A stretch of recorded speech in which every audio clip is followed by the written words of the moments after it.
7อ่า7สัญญาณเตือนที่บ่งบอกว่าท่านกำลังจะเป็นเบาหวานข้อที่1แก้ปัญหาไม่ใช่ข้อที่1แมนเอาง่ายๆปัสสาวะไปเหี่ยวตลอดและมีปริมาณเหี่ยวที่หลายข้อที่1อาจจะเป็นเบาหวานเนาะ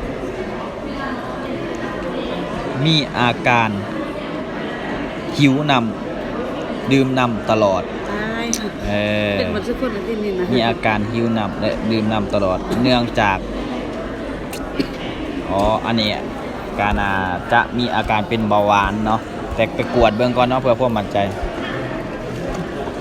สมองโบแลนเนาะหูซึกเบลอ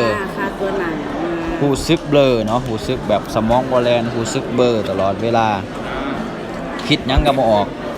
เบาหวานถามหาเนาะแต่อาจจะบ่ทันเป็นแต่เสี่ยงที่จะเป็น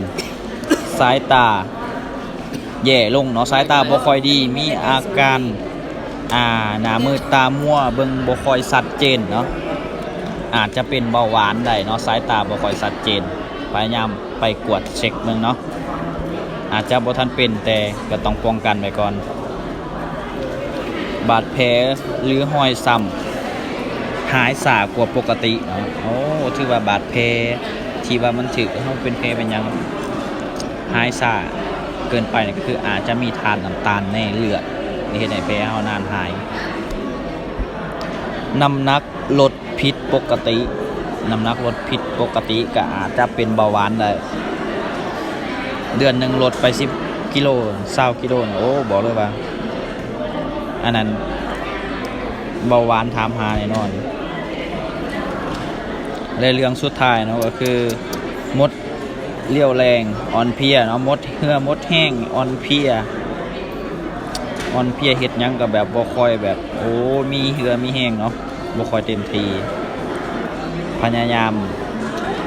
กวดเช็คเบิ่งตัวเองเนาะพยายามป้องกันตัวเองโดยการกินอาหารเสริมบ่ยังบ่ประมาณนี้เนาะอาจจะบ่ทันเป็นแต่ถ้าว่ามีปัญหาที่7สัญญาณเตือนที่ส่งที่อ่านไปเมื่อกี้เนี่ยถ้าว่าไปมีเป็นอยู่ในข้อหนึ่งก็อาจจะอนาคตเป็นเบาหวานได้เนาะ